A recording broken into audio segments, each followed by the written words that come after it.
right, Panther fans. So we got our backup goalie from what it sounds like, Daniil Tarasov from the Jackets. Now I'm just gonna full stop. Don't look at his numbers. Don't look. I told you not to do it. So Zito liked him when he was with Columbus. He thought that this kid was the best prospect that they had in the system. And he's not had a whole lot of an opportunity in Columbus. His numbers, he's better than I would be, so we'll put it that way. Now, personally, if you guys come to the noon streams, you know I was kind of hoping for Alex Lyon. I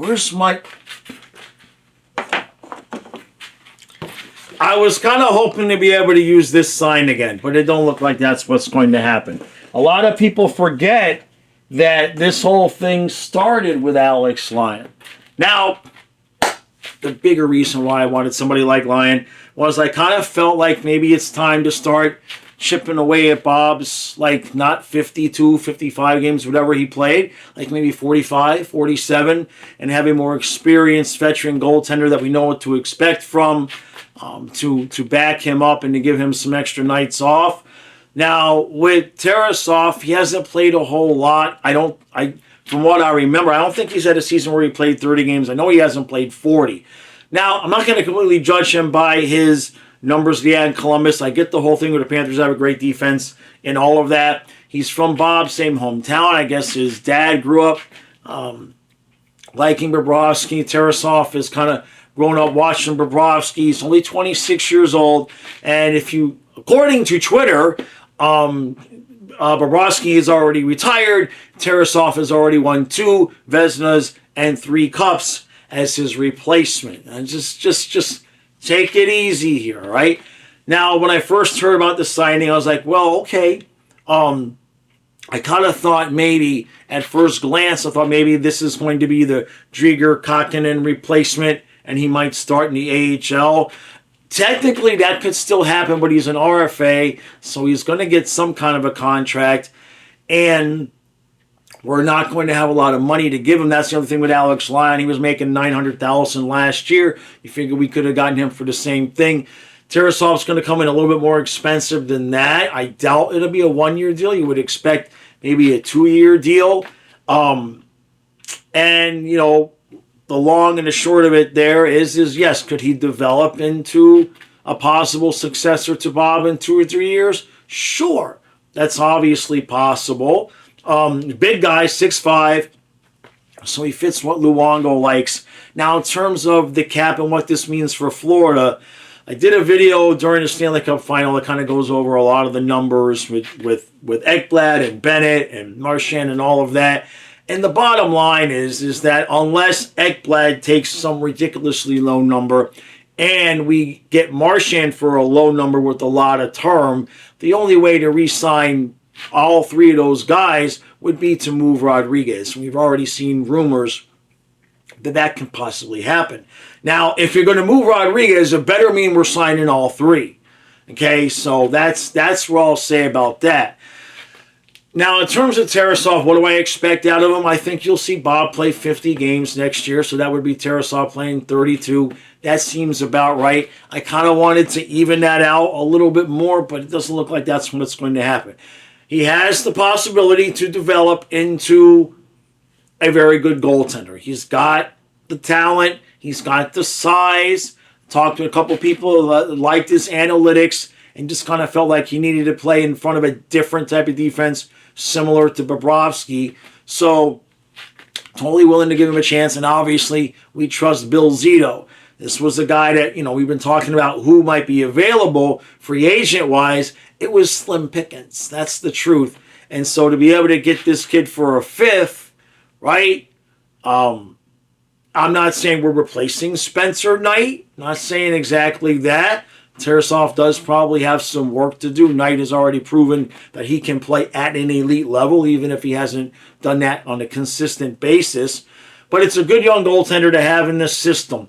Is he going to provide what we need as we go for a three-peat, as we try to win 3 cups in a row?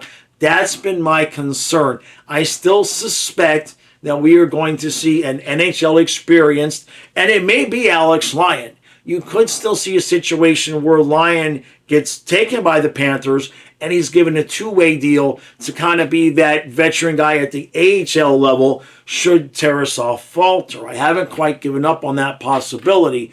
We're going to have somebody. We usually had Drieger. It was Vanacek. Kakinen has been at the AHL since we traded Drieger for him. So there's going to be somebody, whether or not they re-sign Kakinen or they go after somebody like Lyon. Somebody is going to be the veteran guy in the AHL, although I would hope and expect and suspect that at some point Cooper Black would start getting those starts, as well as we try to see what he's going to develop to be. He's 6'8", he's a little bit younger than Tarasov. And so it's good to have all these goalies in the system. You never know. We could be here 5 years from now with a Tarasov-Black tandem. And good luck to teams scoring on us because the shorter goalie will be Tarasov at 6'5". So there's that. In terms of Bennett, Ekblad, and Marchand, I think we all kind of figure that Bennett is a done deal. We're kind of hearing maybe 7.5 would just be glorious if that could happen. But once you get to 7.5...